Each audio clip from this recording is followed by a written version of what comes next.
Bato, isang Mick Madi. Bato, isang Mick Madi. Oh, come on, Mr. Trillanes. Mick Madi.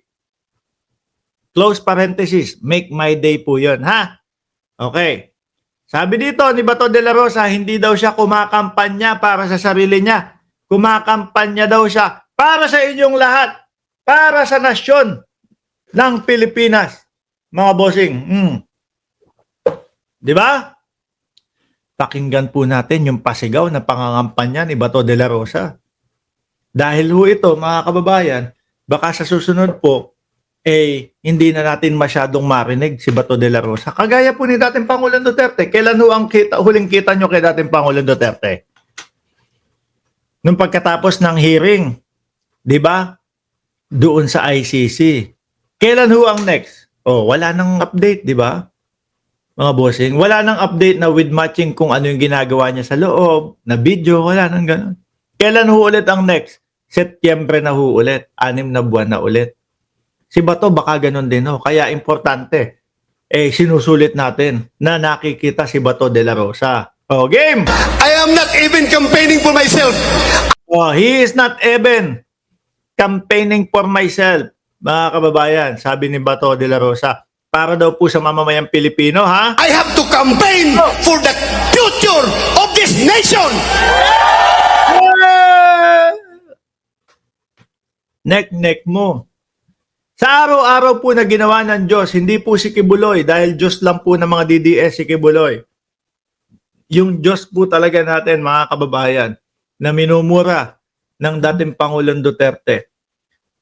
Ang laging mga sinisigaw nito sa kanilang campaign rally ay para po sa mga Duterte lang.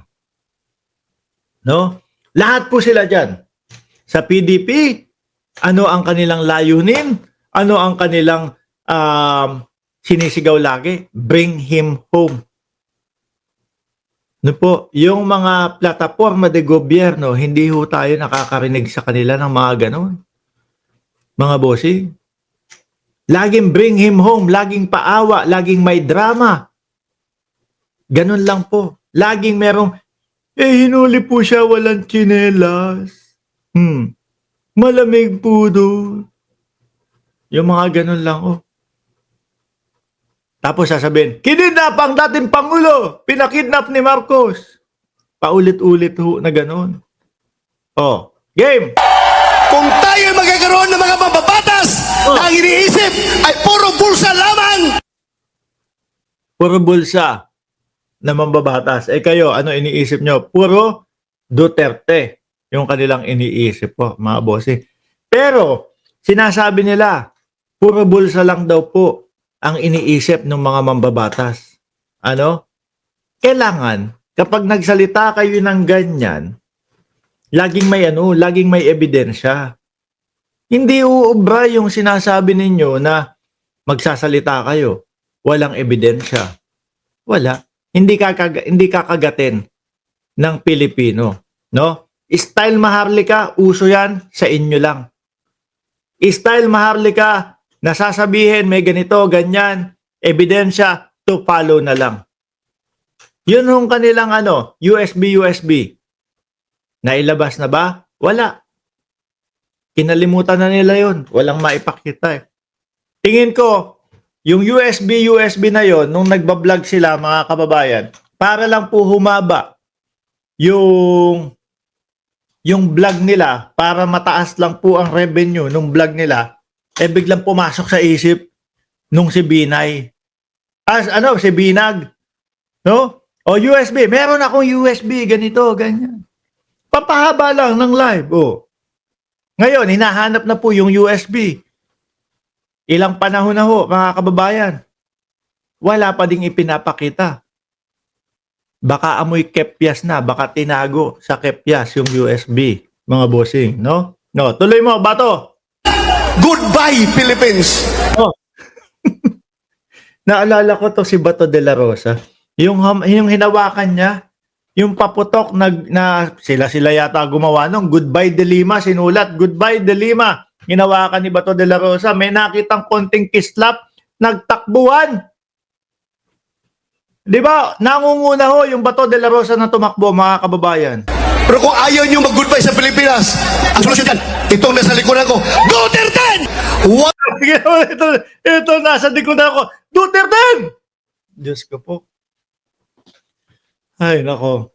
Duterte. Duterte.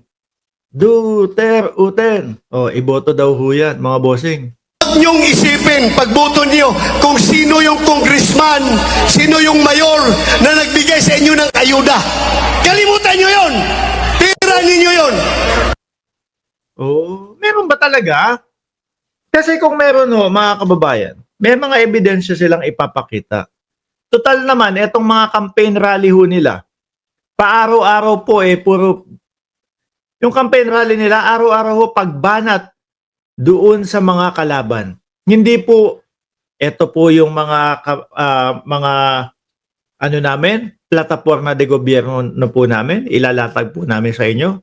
Ito po yung mga plano namin, no, para sa Pilipinas, upang sa ganon, masolusyonan po ang problema ng bayang Pilipinas. Hindi ho, ang atake ho nila, atakihin yung mga kalaban, no? At yung pag-aatake nila, mga bossing, yung tipo bang, yan, mga nagpapamigay ng mga ayuda yung mga yan. Wala tayong nakikitang mga ebidensyang inilalatag nila. Ha, panay lang hubo ka, panay laway-laway lang. Style maharlika na nga ho, lahat sila. Ang isipin ninyo sa Lunes, pagboto ninyo, ang kinabukasan ng ating bansa. Ayun, totoo naman yan, no? Ayaw po natin masakop ng China. Gusto po natin mapanatili ang West Philippine Sea po ay tayo ang may karapatan. Mga kababayan, gusto po natin ng tunay na pagbabago. Gusto po natin, mga bossing, yung pag nagsabi na pangarap niya ang 20 pesos na bigas, aaksyonan. Hindi yung gusto 7 pesos na bigas. Sino ba nagsabi ng 7 pesos na bigas? Hindi naman nangyari. Hindi po yung pag sinabi, 6 months, ubos na ang droga. Wala naman po. Natapos ang termino. Hanggang ngayon po, may droga pa din sa Pilipinas, mga bossing. Nung panahon ho nila, yung mga kinakatok, patay. Yung mga malalaki, Michael Yang, example. Sinasabi, grabe, may laboratory pa yan. Pero nakawala po. Wala, di ba? Mga kababayan? Yung malalaki, kawala. Tuloy mo ba to? Ang kinabukasan ng mga sumusunod na henerasyon na dapat sila ay hindi mga nganib sa problema ng droga, kriminalidad at korupsyon. Nasolve nyo ba yun? Wala naman. Droga, natapos ang mga termino ninyo, natapos ang termino ni dating Pangulong Duterte. Meron, madami. Kriminalidad, nung panahon ni dating Pangulong Duterte, kabit-kabila ang nakikita, patay. Meron ditong nakasabit. Huwag nyo akong tularan. Meron mga nanlaban na kahit hindi naman daw ho nanlaban. Di ba? Yung sinasabi nitong mga ito, na kesyo daw, nung panahon ni dating Pangulong Duterte, nakakalabas daw sa lansangan. Kahit 10 oras ng gabi. Paano kay Pangulong Bongbong Marcos? Gano'n naman din. Di po ba? Yung mga paandar ho nila, mga kababayan,